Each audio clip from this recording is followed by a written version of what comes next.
Hello champions, welcome to my YouTube channel champions boosters Hazaribagh.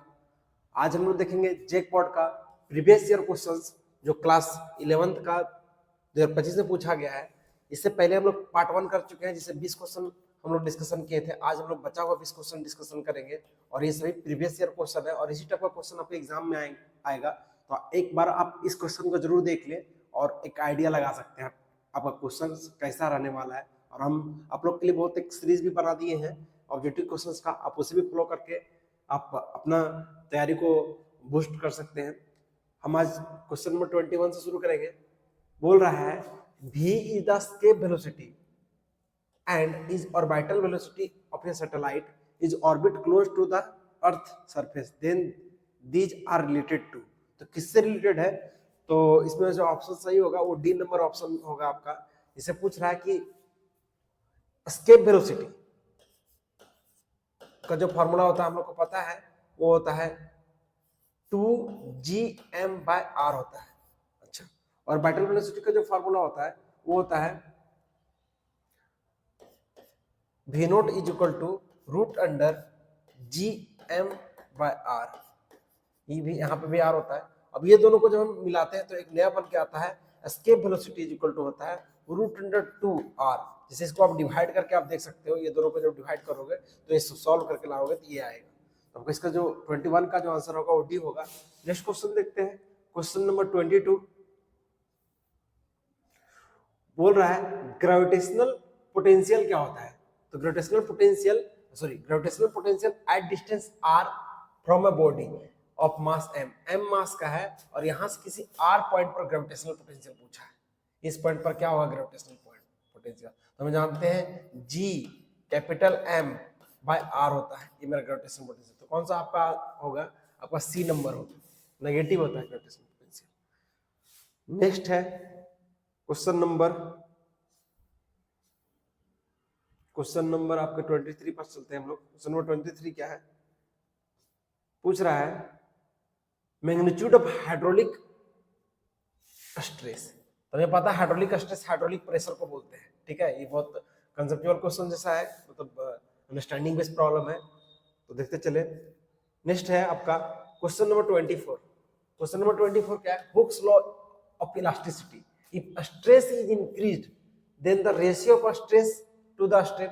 मतलब अगर ये स्ट्रेस को बढ़ाते हैं तो हम जानते हैं स्ट्रेस जो होता है वो डायरेक्टली प्रोपोर्शनल टू स्ट्रेन होता है। तो अगर इसे बढ़ाएंगे तो ये भी बढ़ेगा, तो एक को इंक्रीज करेंगे तो दूसरा भी इंक्रीज होगा, तो रेशियो क्या होगा? रिमेन्स कांस्टेंट होगा। बी नंबर इसका एग्जैक्ट आंसर होगा। नेक्स्ट है question number 25।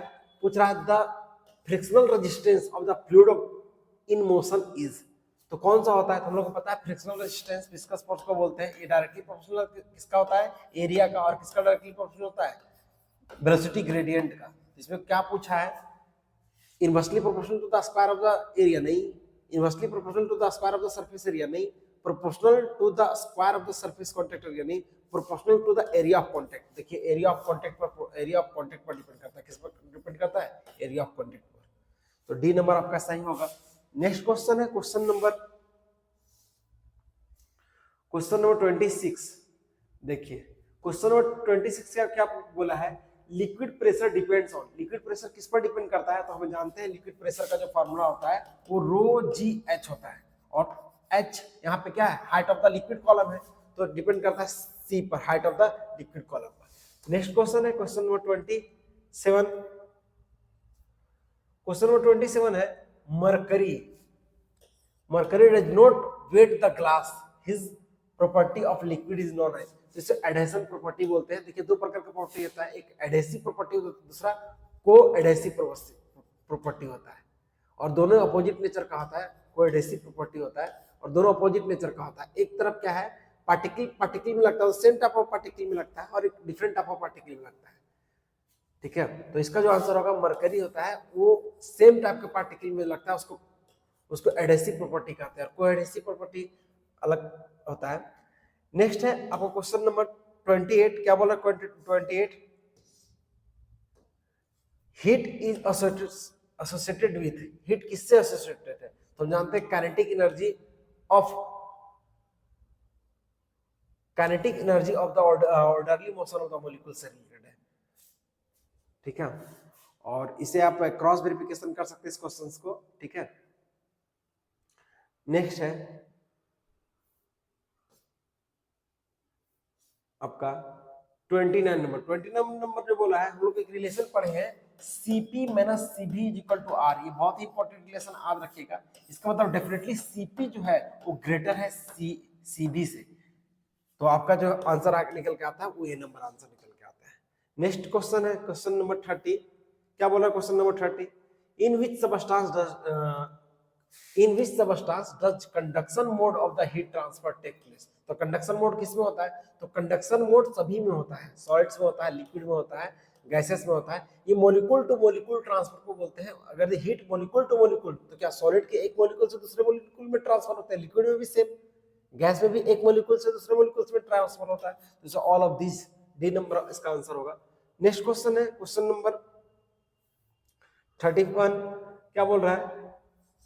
First law of thermodynamics list to. तो जानिए फर्स्ट लॉ ऑफ थर्मोडायनामिक्स किस पर डिपेंड करता है? तो एनर्जी कंजर्वेशन पर डिपेंड करता है। ये कुछ और क्वेश्चन बताते हैं। एक पूछता है इक्वेशन ऑफ कॉन्टिन्यूटी किस पर डिपेंड करता है? इक्वेशन ऑफ कॉन्टिन्यूटी ये मास कंजर्वेशन पर डिपेंड करता है। किस पर डिपेंड करता है? मास कंजर्वेशन पे। अच्छा, दूसरा पूछता है बर्नौलीज थ्योरम। बर्नौलीज थ्योरम किस पर डिपेंड करता है? थ्योरम किस पर डिपेंड करता है? तो ये बर्नौलीज थ्योरम जो डिपेंड करता है वो एनर्जी कंजर्वेशन पर डिपेंड करता है।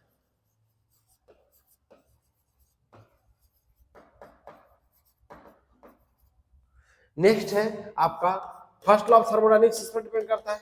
तो फर्स्ट लॉ ऑफ थर्मोडायनामिक्स है वो आपको कंजर्वेशन ऑफ एनर्जी पर बेस्ड है। फर्स्ट लॉ ऑफ थर्मोडायनामिक्स जो है, first law of thermodynamics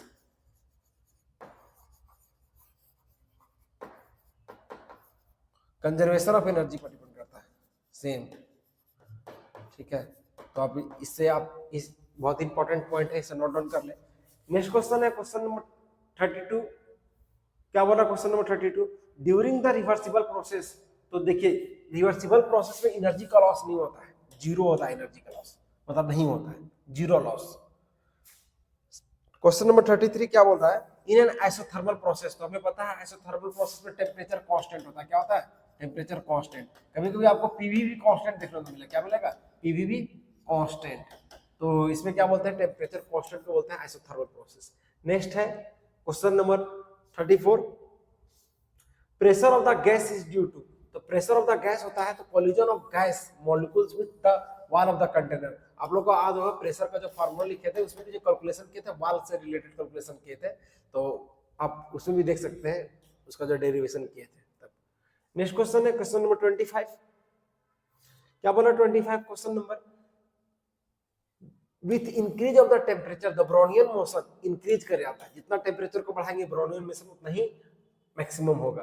question number हम चलते हैं क्वेश्चन नंबर 36 के पास। देखिए according to law of equipartition of energy each particle in a system particles have the thermal energy is thermal energy E kT के बराबर हाफ kT के बराबर होता है। किसके बराबर होता है? हाफ kT का। बी नंबर इसका सही आंसर होगा। नेक्स्ट क्वेश्चन चलते हैं क्वेश्चन नंबर 37 के पास। बोल रहा है the SHM the restoring force is directly proportional. तो SHM जो है वो रिस्टोरिंग फोर्स डिस्प्लेसमेंट का डायरेक्टली प्रोपोर्शनल होता है। तो x क्या हो जाएगा? बी नंबर डिस्प्लेसमेंट है। ये क्या है? डिस्प्लेसमेंट।